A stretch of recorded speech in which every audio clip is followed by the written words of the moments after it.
Don't buy desks that have the speaker stands built into them, okay? I've owned two, and they were really big. I had one custom made for me, and then I had another one that was just came the way it was. Now, I'm not going to say any names or companies because they're really good companies, and I don't want to speak ill of them. But they're not the best investment for you if you're going to be doing professional mixing, professional production, and mastering.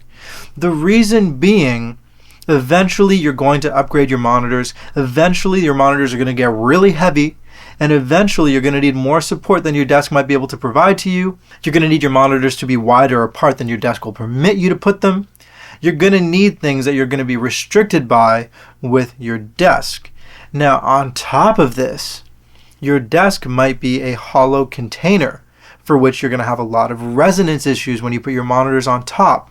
Some desks have that kind of like hollow shaped box design where there's like stand boxes on the side of them. I don't know if you guys know what I'm kind of talking about. I'll try and put a picture of mine somewhere in here.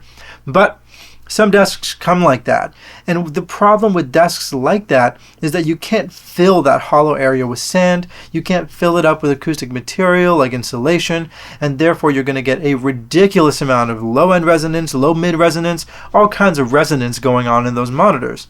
Now, if you do need to get a desk, I highly, highly recommend you just get one that's simple or one that can support having separate stands behind them without them being too high. The reason for this, of course, is one day you're going to have monitors and you're going to have a different room, and you're going to have different spaces, and you're going to have different situations where you're going to need to position your monitors in different ways. You need that flexibility, you need that quality of sound, and your monitor stands are going to resell a lot better than your desk is going to resell. I'm talking from experience here, at least in the market here. Stands just resell better. Tables don't tend to sell that quickly because they're higher ticketed items, and again, a lot of people don't have space for desks like that in their home studios or in their smaller studios. And so when you're trying to get rid of a desk like that, where are you going to store it when you get your new one? Where are you going to put it? How are you going to store it until somebody does buy it? And how long are you going to wait for somebody to buy it if they don't? The market's been really bad, especially for used gear. This is used gear. A desk is used gear, whereas stands are very versatile. People are always looking to buy stands. Anytime I've had stands listed, they have sold within a week, 2 weeks, a week, 2 weeks. I have to double check, but very quickly. Even the bad stands that I've had, I've sold them not being super enthusiastic about them, but putting a good price on them, and people come and take them. I got some really cheap Yorkville stands that were horrible.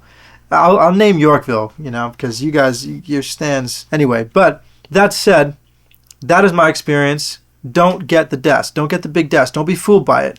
Moreover, let's say you become a big shot. You know what I mean? And some of you really appreciate analog gear. If you do this professionally, if you really make money doing this, and you aspire to be in a big studio, having a console is just such a beautiful thing. If you're a real audio nerd, chances are you can at least appreciate one. And if you have dreams of one day getting one, maybe you're going to want to have enough space for it when you get it. And consoles are more affordable than you think, especially if you start stacking up big sixes, or you start compounding a bunch of different gear that you have, making it affordable. You never know. You never know what you're going to need. So you better keep it simple. Spend that desk budget money on other things that you need instead of a really intricate, complicated desk. Me personally, one of the only regrets I have with my current desk is that I'm a keyboard player. I'm a piano player.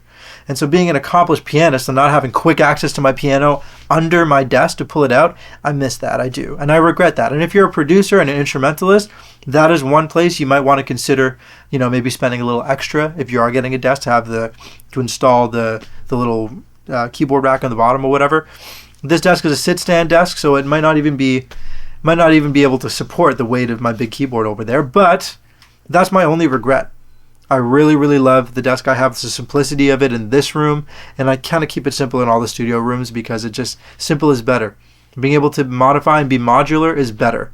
Having options is better. Being able to position your monitors where you want them, no matter where you are, is better. So think twice before getting that studio desk. And if you have one already, then this might be worrying you a little bit. I don't mean to do that, and I'm really sorry if it is annoying.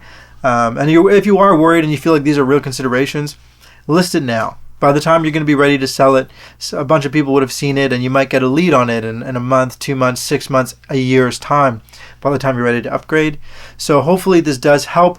those desks with the monitor stands on them, they still sound okay. They still sound good when you have the right monitor setup with them, especially when you have two-way monitors, you got smaller monitors, can totally work. If you don't plan on upgrading too much, that's going to be great. If you do, maybe consider not getting one of those big desks for the next one, just investment-wise. I also had like a little bit of an ego thing where I wanted my desk to look like a really cool desk. I wanted it to look like I was a super serious engineer guy who really could afford stuff, and like, that's just stupid. You know, it's been years since I felt like that, or I felt like I had to prove myself that way. And especially because I come from being really, really broke, I guess, that I wanted to show people that I could, like, you know, I could buy cool stuff. But now I don't care about that stuff. I just want stuff to work really well. I want to be able to save money where I can save money and put that money into things that are more important. Such as my monitors, such as my playback, my mics, my room. Try to refrain from buying desks that are flashy if they're not really necessary and that don't serve a purpose beyond the monitors you currently have or in any possible room that you might be in the future. Just take these things into consideration. It is a business at the end of the day. You want to be profitable, you want to be responsible, you want to be making the smart investments that you can. Hopefully this helps you guys. Thank you guys for watching. Ciao.